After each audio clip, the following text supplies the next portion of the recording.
자, 반갑습니다. 정의네박 이재원입니다. 여러분들의 구독과 좋아요, 좋은 컨텐츠를 만드는데 큰 도움이 됩니다. 많이 부탁드리겠습니다. 자, 제가 2015년도에 이지브레인을 오픈하면서 지금 10년이 조금 안 됐어요. 10년이 좀 안 되는 한 8년 차 정도 됐나요? 그 정도 시간이 지났는데요. 그동안 굉장히 많은 분들이 병원을 찾아주시고 또 이제 좋은 말씀도 많이 해주시고 그래서 제가 굉장히 응원해 주신 덕분에 제가 하고 있는 여러 가지 진료 활동에 굉장히 큰 힘을 얻고 있습니다.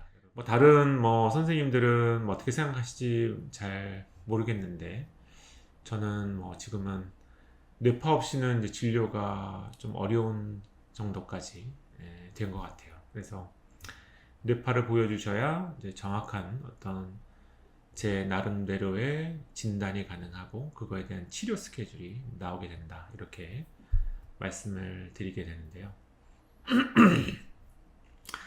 자, 그래서 이거를 이제 비유를 들어보면 왜 장님이 코끼리 만지는 이야기가 있잖아요.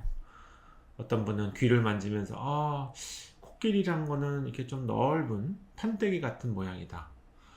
어떤 분은 코를 만지면서 아니다. 이제 코끼리는 둥근 형태다. 이제 이렇게 각각 이제 보는 만지는 경험하는 어떤 것마다 자기만이 갖고 있는 어떤 이렇게 주관적인 느낌 이런 것들이 이제 있을 텐데 저는 그만큼 뇌가 좀 모호한 이제 장기라고 생각을 해요.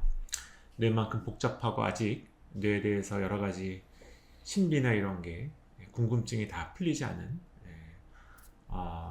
인체가 갖고 있는 인간이 갖고 있는 굉장히 중요한 장기이기 때문에 그래서 굉장히 다양한 전문가들이 많고요. 뇌과학 그러면요. 실험실에서 맨날 슬라이드 보고 현미경 들여다보는 뇌과학자부터 시작해서 또 원숭이 데려다 놓고 이것저것 온갖 실험을 하는 이런 뇌과학자부터 또 사람 fMRI 뇌파 이런 걸 찍으면서 연구하는 학자 그 이외에도 뇌와 관련된 여러 가지 그러니까 너무 분야가 이제 다양한 거죠. 여기서 나오는 여러 가지 지식들이 모여서 결국은 이게 저 같은 사람에게는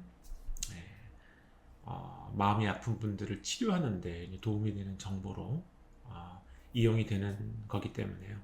그래서 뇌파를 정신의학의 덧붙임으로 인해서 얻어지는 효과가 굉장히 크다라고 생각합니다. 제가 오늘 진료를 본 환자분만 해도 단순한 브레인 포그, 내가 회사에서 진료하는데 자꾸만 동료가 너 아까 여기 얘기했는데 너 못 알아들었어? 이런 내용을 자꾸만 얘기를 한대요. 그래서 자기는 다른 쪽의 문제보다는 왜 자꾸만 주변에서 나한테 이런 얘기를 하지?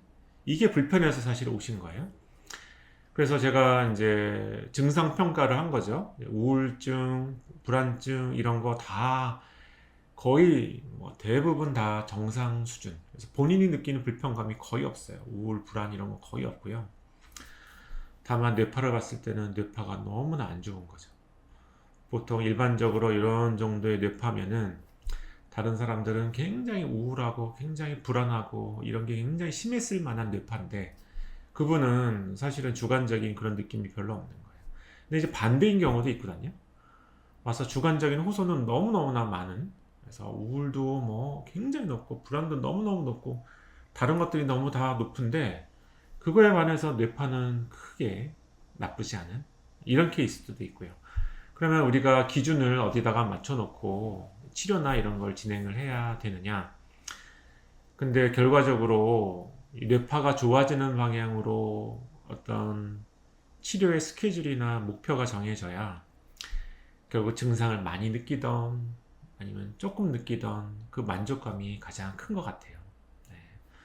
그래서 아마 이제 아직 뇌파를 많이 이용하지 않고 진료에 활용하지 않으셨던 선생님들은 아마 이제 제 이런 느낌이나 이런 걸 좀 공감하기가 좀 어려우실 수 있어요. 근데 제가 지난 한 10여 년간 꾸준히 여러 환자분을 뇌파랑 매칭해 보면서 이제 받은 느낌은, 이게 증상이라고 하는 게 이게 굉장히 부정확하고 정말 주관적이구나라는 걸 많이 느끼게 돼요.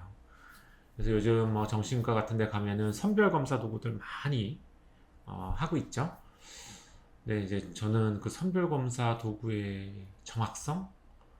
사실 50%도 되지 않는다라고 느껴지거든요. 네. 그 선별검사 도구의 그 증상과 뇌파가 딱 매치가 되는 확률이 한 절반도 되지 않는 것 같아요. 한 3, 40%밖에는 되지 않는 느낌이고요. 그래서 이제 그거를 약간 참고 자료. 이분이 이런 식으로 느끼고 있구나. 근데 뇌가 이렇구나. 그럼 뇌가 좋아져서 어떤 걸 어떻게 도와드려야 본인이 느끼는 주관적인 불편감이 나아질 수 있을까? 이제 이렇게 고민하는 거지. 지금 현재 정신과 시스템처럼 증상을 보고, 이 사람 우울이 더 심해, 불안이 더 심해, 이 사람 우울증이야, 불안증이야. 그럼 우울증이나 불안증, 이게 진단이 내려져야 약이 결정이 되는데, 이제 이런 방식의 어떤 진료를 하고 있지가 않은 거죠. 예. 그래서 아마 이제 많은 분들이 저희 이제 이런 스타일, 기존의 정신건강의학과에서 이제 진료하는 스타일로 좋아지고 만족감을 느끼시는 분들 많습니다. 그런 분들은 그런 진료에 어떤 과정을 통해서 도움을 받으시면 되고요. 근데 만약에 이 기존 진료 시스템으로 뭔가 해결이 되기 어렵고 여러 가지 치료의 좋은 방법을 찾지 못해서, 나에게 맞는 치료 방법을 잘 찾지 못해서 이제 방황하시는 분들이라고 한다면, 이렇게 뇌파 검사를 통해서 조금 더 뇌 건강 쪽으로 접근을 해보시는 게 굉장히 유리하지 않을까, 유익하지 않을까, 이런 생각을 하게 됩니다.